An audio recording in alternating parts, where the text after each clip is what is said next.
Hi friends, ಎಲ್ಲರೂ ಹೇಗಿದ್ದೀರಾ? ಎಲ್ಲರೂ ಚೆನ್ನಾಗಿದ್ದೀರಾ ಅಂತ ಭಾವಿಸ್ತೀನಿ. ನಾನಿವತ್ತು ಬಾಯ್ಲ್ಡ್ ಎಗ್ ಬಜ್ಜಿ ಮಾಡ್ತಾಯಿದ್ದೀನಿ. ಫಸ್ಟ್ ಒಂದು ಬಾಣಲೆಗೆ ಆಯಿಲ್ ಹಾಕ್ಕೊಂಡ್ಬಿಟ್ಟು, ಆಯಿಲ್ ಕಾಯ್ದ ಮೇಲೆ ಬೆಳ್ಳುಳ್ಳಿ ಹೆಚ್ಚಿಟ್ಕೊಂಡಿರೋ ಬೆಳ್ಳುಳ್ಳಿ ಹಾಕ್ಕೊತಾ ಇದ್ದೀನಿ. ಸ್ವಲ್ಪ ಫ್ರೈ ಆಗಲಿ ಅದು. ಯಾರೆಲ್ಲ ನನ್ನ ಚಾನಲ್ನ ಸಬ್ಸ್ಕ್ರೈಬ್ ಮಾಡಿಲ್ಲ ದಯವಿಟ್ಟು ಸಬ್ಸ್ಕ್ರೈಬ್ ಮಾಡಿಕೊಂಡು ನೋಡಿ ಸಪೋರ್ಟ್ ಮಾಡಿ ಆಯಿತಾ. ಆಮೇಲೆ ಈರುಳ್ಳಿ ಮತ್ತು ಹಸಿಮೆಣಸಿನ್ಕಾಯಿ ಹಾಕ್ಕೊಂಡು ರೋಸ್ಟ್ ಮಾಡ್ತಾಯಿದ್ದೀನಿ, ಫ್ರೈ ಮಾಡ್ತಾಯಿದ್ದೀನಿ. ನಾನು ಮೊಟ್ಟೆನ ಫಸ್ಟೇ ಬೇಯಿಸಿಟ್ಕೊಂಡಿದ್ದೀನಿ. ಬೇಯಿಸಿಟ್ಕೊಂಡ್ಬಿಟ್ಟು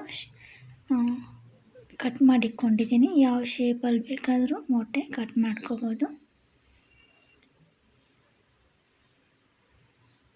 ಈರುಳ್ಳಿ, ಬೆಳ್ಳುಳ್ಳಿ, ಹಸಿಮೆಣಸಿನ್ಕಾಯಿ ಸ್ವಲ್ಪ ರೋಸ್ಟ್ ಆಗಲಿ. ಇದು ಸಿಂಪಲ್ ರೆಸಿಪಿ, ತುಂಬ ಟೇಸ್ಟಿಯಾಗಿ ಕೂಡ ಇರುತ್ತೆ. ಮತ್ತು ಶುಂಠಿ ಬೆಳ್ಳುಳ್ಳಿ ಪೇಸ್ಟ್ ಅಂತ ಹಾಕ್ಕೊಂಡಿದ್ದೀನಿ ಸ್ವಲ್ಪ.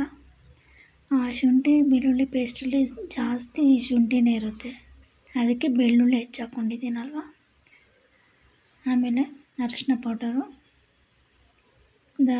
ಧನಿಯಾ ಪೌಡರು, ಗರಂ ಮಸಾಲ, ಒಂದು ಸ್ವಲ್ಪ ಪೆಪ್ಪರ್ ಪೌಡರ್ ಹಾಕ್ಕೊಂಡು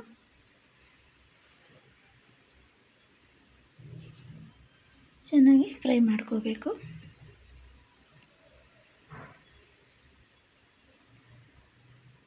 ಗ್ರೇವಿ ಥರನೂ ಮಾಡ್ಕೋಬೋದು.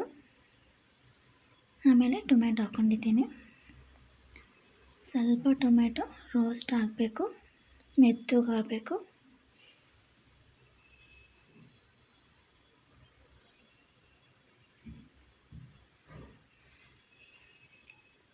ಆಮೇಲೆ ಉಪ್ಪು ಹಾಕ್ಕೊತಾ ಇದ್ದೀನಿ.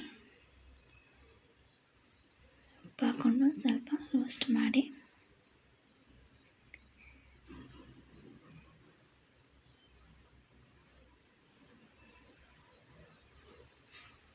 ಸ್ವಲ್ಪ ನೀರು ಹಾಕ್ಕೊತಾ ಇದ್ದೀನಿ. ಅದು ಮೊಟ್ಟೆಗೆಲ್ಲ ಮಿಕ್ಸ್ ಆಗಬೇಕಲ್ಲ ಮಸಾಲ, ಹಾಗಾಗಿ ಒಂದು ಕಾಲು ಗ್ಲಾಸಷ್ಟು ನೀರು ಹಾಕ್ಕೊಂಡಿದ್ದೀನಿ, ಜಾಸ್ತಿ ಹಾಕ್ಕೋಬಾರ್ದು.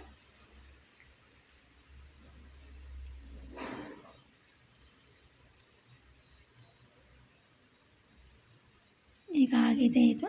ಆಮೇಲೆ ಇದಕ್ಕೆ ಮೊಟ್ಟೆ ಬೇಯಿಸಿ ಹೆಚ್ಚಿಟ್ಕೊಂಡಿದ್ದೀನಲ್ಲ ಅದನ್ನ ಹಾಕ್ತಾಯಿದ್ದೀನಿ. ಈ ಥರ ನೋಡಿ, ನಾನು ಉದ್ದಕ್ಕೆ ಹೆಚ್ಚಿಕೊಂಡಿದ್ದೀನಿ. ಯಾವ ಶೇಪಲ್ಲಿ ಬೇಕಾದರೂ ಹೆಚ್ಚಿಕೋಬೋದು, ಸಣ್ಣದಾಗಿ ಬೇಕಾದರೂ ಹೆಚ್ಕೋಬೋದು. ಆಮೇಲೆ ಎರಡು ಭಾಗ ಬೇಕಾದ್ರೆ ಮಾಡಾಕೊಂಡು ಚೆನ್ನಾಗಿರುತ್ತೆ.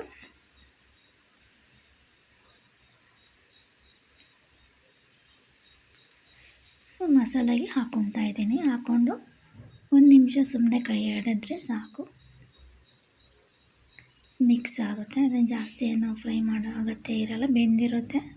ಉಪ್ಪಾಕಿ ಬೇಯಿಸಿರ್ತೀವಲ್ಲ, ಮಸಾಲೆ ಹಿಡಿಯುತ್ತೆ. 1 ನಿಮಿಷ ಸುಮ್ಮನೆ ಕೈ ಆಡಿದ್ರೆ ಸಾಕು. ಬಿಸಿನಲ್ಲಿ ಜಾಸ್ತಿ ಕೈ ಆಡೋಕ್ಕೆ ಹೋಗಬಾರ್ದು. ಏನಕ್ಕೆ ಅಂದರೆ ಆ ಭಂಡಾರ ಇರುತ್ತಲ್ಲ ಯೆಲ್ಲೋ ಕಲರು, ಅದು ಪುಡಿ ಆಗುತ್ತೆ. ಹಾಗಾಗಿ ಲೈಟಾಗಿ ಮಾಡ್ಕೋಬೇಕು. ರೆಡಿ ಆಯಿತು. ಮೇಲೊಂದು ಸ್ವಲ್ಪ ಕೊತ್ತಂಬರಿ ಸೊಪ್ಪು ಉದುರಿಸ್ಕೊಂಡ್ರೆ, ಬೇಕಾದರೆ ಮೆಣಸು ಪೌಡ್ರ್ ಕೂಡ ಉದುರಿಸ್ಕೋಬೋದು. ಇದೇ ಸಿಂಪಲ್ಲಾಗಿರೋ ರೆಸಿಪಿ ಇದೆ. ಇದೇ ಥರ ಸಿಂಪಲ್ ರೆಸಿಪಿಗೋಸ್ಕರ ನನ್ನ ಚಾನಲ್ನ ಸಬ್ಸ್ಕ್ರೈಬ್ ಮಾಡ್ಕೊಳ್ಳಿ, ಕಮೆಂಟ್ ಮಾಡಿ, ಶೇರ್ ಮಾಡಿ, ಲೈಕ್ ಮಾಡಿ ಆಯಿತಾ. ಇದು ಚಪಾತಿಗೆ, ಅನ್ನ ಜೊತೆ ಸೈಡ್ಸ್ಗೆ, ಮುದ್ದೆಗೆಲ್ಲ ಸೈಡ್ಸ್ಗೆಲ್ಲ ಚೆನ್ನಾಗಿರುತ್ತೆ.